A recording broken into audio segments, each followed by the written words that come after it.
Woo! Baby, it is cold outside. How does that affect EV range on my Polestar 2? Funny you should ask. Let's talk about that.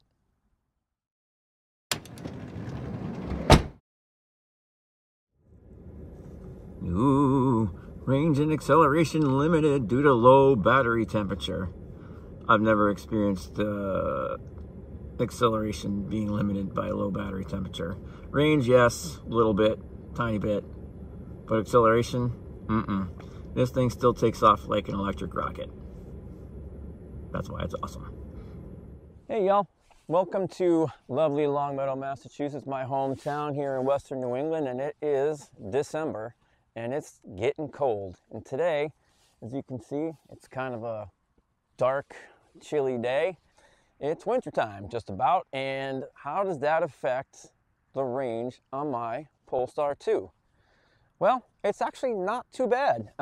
It does affect the range, of course, when it gets cold. Generally, in the summertime and warmer months, I program the car to charge at night during off-peak hours to about 80%.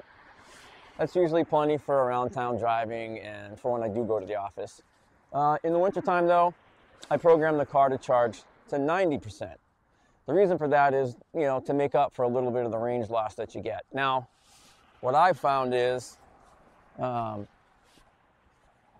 low speed sort of driving around town, you do lose probably 2 to 5% of your range because the battery's cold, right? And it doesn't really have a chance to really warm up if you're just like running out to the grocery store or heading over out to dinner somewhere in the next town over, not going very far.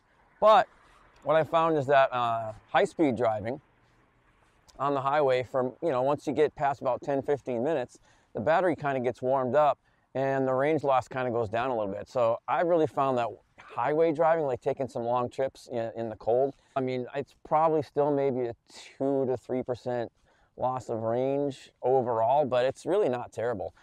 Last winter, I took the car up through New Hampshire into Maine for a work trip, and I did just fine. And I didn't have any trouble making it to charging stations or moving around.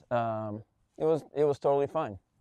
One thing that's important is preconditioning the car in the wintertime. That really helps. What I tend to do is if I plug the car in at night, if I have to charge it that particular night and I'm taking a trip the next day, I'll precondition the car before I leave. Give it about 15 minutes to warm up. That warms the battery up a little bit.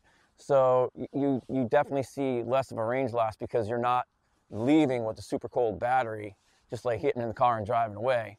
So that definitely helps. Or if I don't have the car plugged in the night before because I didn't really need to charge it, before I precondition it, I might just go out to the garage and plug it in, because preconditioning with the car plugged in warms the battery up more than it does if you precondition it without plugging it in. You can do both, or you can do either, but I found that leaving the car plugged in or plugging it in before and then preconditioning, because it's got that little bit extra juice, it tends to warm the battery up a little bit more. And, you basically prevent yourself from having more range loss once you hit the road. So how does the Polestar do in the snow? Actually, pretty well. This particular Polestar is an all-wheel drive, long-range version.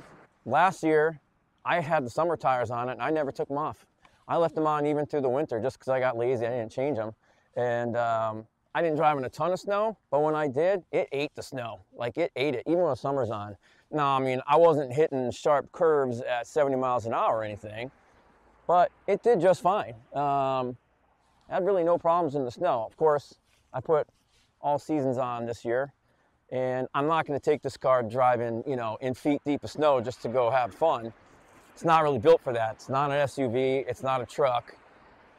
But for your, snowy drive, a snowy commute, it's going to do just fine. It'll get you to the ski resort in style, and because it's got the heated steering wheel, heated seats front and back, any passengers and you're going to have a nice, comfortable trip all the way up to that ski resort. So overall, the Polestar 2 is actually a pretty great car, no matter what the season is. It'll handle winter, no problem. The cold, like I said, I just charge it maybe 10% more during the colder months to sort of offset any minimal range loss that I might get. I see no problems there. It's comfortable, handles the snow no problem, handles the cold weather no problem, gets you where you need to go in style, EV style. So once again, thanks for watching. And as you guys know, EVs are awesome and it's okay to be awesome. Bye.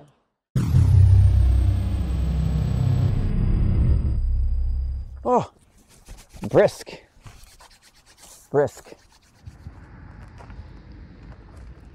These things have been here for over a year and have yet to be turned on.